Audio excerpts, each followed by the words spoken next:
Oke. Assalamualaikum warahmatullahi wabarakatuh. Waalaikumsalam warahmatullahi wabarakatuh. Good morning everyone. Morning. How are you today? I'm fine. Thank you. Thank you. Oke, sebelum kita memulai pembelajaran ini, marilah kita membaca Al-Fatihah dulu. Siapa lo? Oke, kita mulai. A'udzubillahi minasyaitonirrajim. Bismillahirrahmanirrahim. Alhamdulillahirabbil alamin. Arrahmanirrahim. Maliki yaumiddin. Iyyaka na'budu wa iyyaka nasta'in. Ihdinas siratal mustaqim. Siratal ladzina an'amta 'alaihim ghairil maghdubi 'alaihim waladdallin. Amin. Oke. Sekarang kita memulai pembelajaran yaitu masa kemasan Islam di era Daulah Abbasiyah. Apakah kalian tahu apa itu daulah? Apa itu coba tulis semua apa itu daulah? Tahu. Oke, tak tahu ya. Daulah ialah suatu keturunan raja-raja yang pemerintah yang semuanya itu berasal dari satu keluarga, yaitu Abbas. Dengan kata lain, Daulah Abbasiyah itu adalah keturunan keluarga Abbas yang menjadi raja dan memegang pemerintahan secara turun-temurun. Abu al-Abbas dikukuhkan sebagai khalifah pada tahun 750 Masehi. Pengukuhan itu terjadi setelah ia berhasil memenangkan pertempuran terhadap Bani Umayyah yang memimpin umat Islam karena kedekatannya dengan garis keturunan dengan Nabi Muhammad SAW.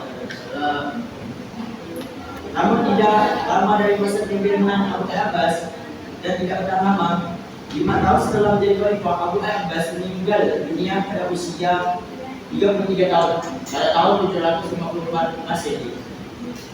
Abu Abbas meninggal karena penyakit cacar. Tampuk kekuasaan kemudian dipegang oleh Al-Mansur.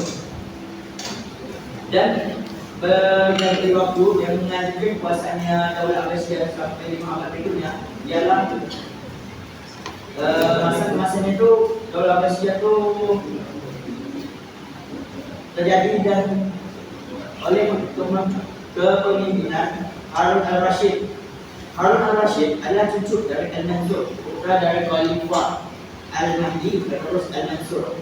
Harun al-Rashid adalah khalifah kelima dalam Daulah Abbasiyah. Ia dikukuhkan sebagai khalifah setelah Khalifah Al-Mahdi. Rashid menjadi khalifah lagi. Sebelum Al-Hadi meninggal dunia, Khalifah Al-Hadi adalah anak dari Harun al-Rashid yang menjadi khalifah keempat setelah Al-Mahdi. Khalifah Harun al-Rashid berkuasa selama 23 tahun, yakni dari 756 sampai 809 Masehi.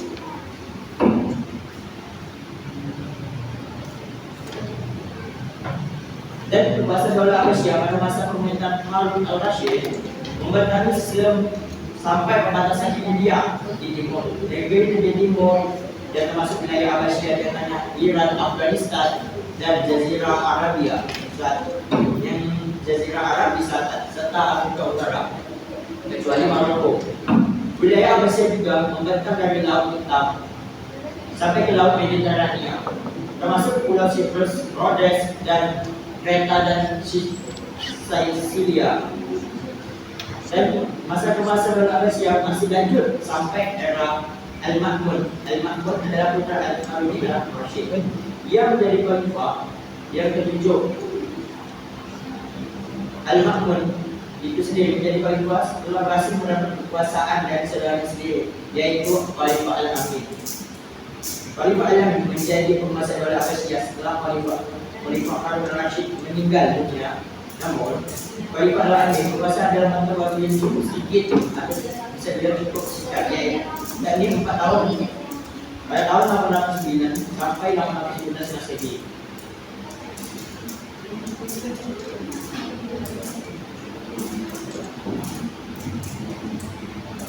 Dan sejalan dengan era Al-Mahmud, Bahwasanya Daulah Abbasiyah mulai melemah.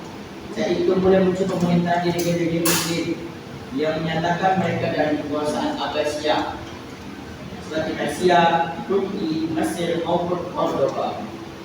Meskipun demikian, Daulah Abbasiyah masih bertahan sampai beberapa abad berikutnya. Oke, arti kepada itu keindahan kota Baghdad itu dan daya tarik Bait Al-Umma. Siapa yang tahu kota Baghdad itu terletak di kota mana? Tidak tahu.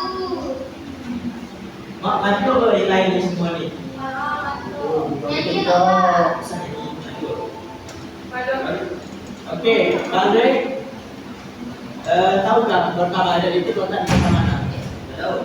Rusia. Turki kan? Tidak. Betul, tidak. Kota Baghdad itu letak di Irak, yaitu kota Anbar. Di kota ini Abu al-Abbas membangun istana yang bernama Hashimiyah. Di istana inilah Abu Abbas menjalankan pemerintahan Bani Abbasiyah. Namun tidak lama setelah istana selesai dibangun, Abu Abbas meninggal. Abu al-Abbas meninggal dunia karena cacar.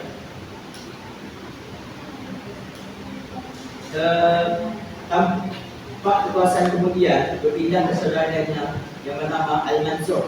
Setelah dikukuhkan menjadi khalifah, Al-Mansur memutuskan untuk membangun pusat pemerintahan di Baghdad itu sendiri. Pada saat itu, Baghdad hanyalah suatu perkampungan kecil. Meskipun demikian, Baghdad merupakan situs Mesopotamia kuno di era kerajaan Babilonia beberapa abad sebelum Masehi. Al-Mansur mulai membangun Baghdad pada tahun 762 Masehi.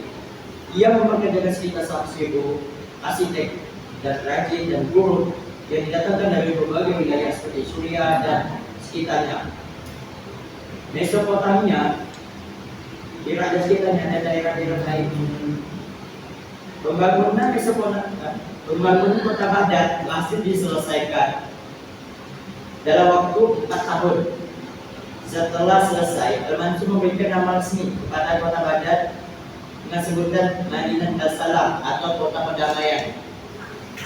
Dana yang dihabiskan untuk membangun Baghdad itu sebesar, kalau untuk sekarang sih kecil lah, kalau untuk dulu itu besar 4.863.000 dirham saat ini. Berdasarkan perhitungan saat ini berdasarkan perhitungan logam-mulia.com, satu koin itu dirham seberat 2,975 gram, senilai dengan uang sebesar Rp92.593. Jika dana pembangunan Baghdad itu diteruskan atau dikurangkan dengan nilai yang sama dengan kaedah tersebut, maka pembangunan Baghdad mengambil atau kota perdamaian. Dana yang dihabiskan untuk membangun Baghdad itu sebesar, kalau untuk sekarang sih kecil lah, kalau untuk dulu itu besar 4.863.000 dirham saat ini. Berdasarkan perhitungan saat ini berdasarkan perhitungan logam-mulia.com, satu koin itu dirham seberat 2,975 gram, senilai dengan uang sebesar Rp92.593. Jika dana pembangunan Baghdad itu diteruskan atau dikurangkan dengan nilai yang sama dengan kaedah tersebut, maka pembangunan Baghdad menghabiskan dana lebih dari 452 miliar atau hampir setengah triliun rupiah untuk sekarang. Tata kota Baghdad itu sendiri dirancang dalam bentuk bundar. Karenanya dikenal dengan istilah kota bundar. Di sekelilingnya Baghdad dilapisi oleh dua tembok yang besar dan kokoh. Tingginya itu 90 kaki, sekitar 27 meter. Di luar tembok dibangun parit yang berfungsi sebagai saluran air sekaligus membantu untuk masyarakat itu menanam tanian dan kepentingan lainnya. Tepat di tengah kota bundar itu dibangun istana emas atau Al-Qasr Al-Zafami. Di samping istana dibangun masjid Jami Al-Mansur. Seiring dengan perkembangan pemerintahan Daulah Abbasiyah, kota Baghdad pun ikut berkembang. Pada awalnya pusat kota hanya dibangun dengan diameter 2 mil atau sekitar 3,2 km. Tak lama kemudian, kota ini berkembang melampaui rencana aslinya. Ada perluasan yang mencakup pinggiran kota seluas 5 mil persegi atau sekitar 8 km persegi dan tumbuh di tepian kota. Di kawasan ini terdapat taman besar dan tempat hiburan, kantor, etnis serta kawasan Kristen yang dihiasi dengan gereja dan tempat suci. Sementara itu, di tepi timur Sungai Tigris dibangun istana Al-Mustafa untuk putra Al-Mansur, yaitu putra mahkota Muhammad Al-Mahdi. Di sekitar istana pun juga tumbuh kawasan baru yang dikenal dengan nama Al-Quds, Rumah Surga. Kawasan ini dibatasi oleh taman-taman yang luas yang telah tak sepanjang tepi barat. Belakangan juga tumbuh atraksi kota seperti kuda dan polo, permainan Persia. Baghdad benar-benar tumbuh menjadi kota metropolitan. Tak ada satu pun kota di dunia pada saat itu yang bisa menandingi kota Baghdad itu sendiri. Baghdad pun berkembang menjadi magnet sekaligus pusat peradaban dunia. Semua orang dari berbagai kawasan dan etnis mulai dari Cina, India, dan Persia sampai Eropa juga saling berinteraksi di kota Baghdad. Mereka memiliki tujuan kepentingan yang beragam seperti mulai dari berdagang, mencari pekerjaan, dan sampai berburu ilmu pengetahuan. Sebagai kota metropolitan, tempat berkumpulnya masyarakat internasional, banyak seni yang berkembang di Baghdad. Tapi sayangnya tidak banyak tempat seni yang ditemukan dikarenakan sebagai besar-besar karena perang saudara antara Al-Mu'min, Al-Amin dengan Al-Ma'mun. Sebagian lainnya dihancurkan oleh tentara Mongol dan saat itu yang menyerbu dan menguasai Baghdad pada tahun 1258 Masehi. Beberapa bidang seni yang berkembang di Baghdad dan dapat kita berhasil diabadikan dalam catatan tertulis para sejarawan. Salah satunya seni arsitektur. Seni arsitektur itu seperti peninggalan seni arsitektur banyak ditemukan dari cerita kemagaran kota Baghdad itu sendiri. Desain kota Baghdad itu sebagaimana kayak kota Buddha itu sendiri menunjukkan bahwa kota ini dirancang dengan desain yang rapi dan tertuju dan terancana. Beberapa bangunan istana di dalam dan di luar kota Baghdad juga menunjukkan bahwa Baghdad memang dibangun dengan sentuhan seni arsitektur yang sangat indah. Dan kedua yaitu seni patung dan lukis. Seni patung dan lukis juga berkembang di masa Bani Abbasiyah dan hanya beberapa yang saja dilihat dari patung berlubang kuda di atas kubah istana Khalifah Al-Mansur dan Khalifah Al-Amin juga mempunyai satu seni patung, yaitu perahu kesenangan di Sungai Tigris dengan bentuk seperti singa, elang, dan lumba-lumba. Dinding istana Khalifah Al-Mu'tasim juga digambarkan penuh dengan lukisan yang indah. Demikian pula ketika Al-Mutawakkil menjadi khalifah yang mengembangkan seni seperti mural di dinding istana. Seni patung dan lukis banyak dipengaruhi oleh kultur dan budaya Kristen. Seniman-seniman yang terlibat dalam proyek seni patung dan lukis pun kebanyakan beragama Kristen. Karena itulah seniman Islam yang ini bahwa mereka tidak diperbolehkan. Karena seniman Islam yang ini bahwa mereka tidak diperbolehkan membuat gambar dari makhluk bernyawa. Meskipun demikian, para penguasa tetap mengapresiasi dan memberikan saluran bagi para seniman untuk mengapresiasikan seni patung dan lukis. Bait al-Hikmah atau pusat ilmu pengetahuan.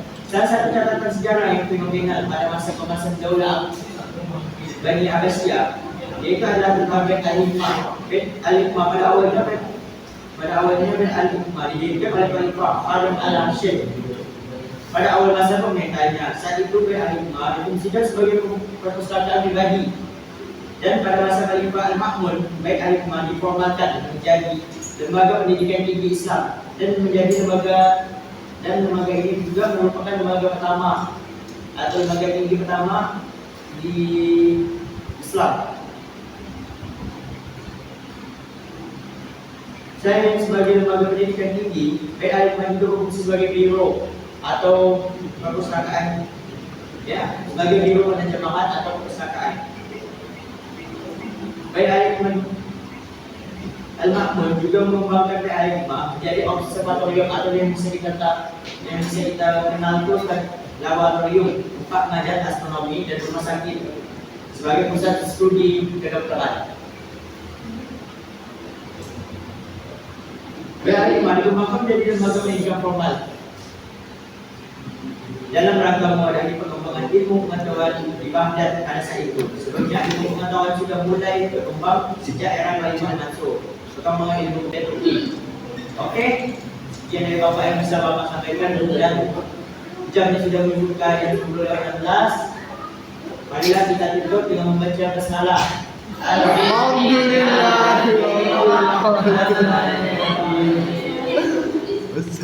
Wassalamualaikum. Assalamualaikum warahmatullahi wabarakatuh. Waalaikumsalam.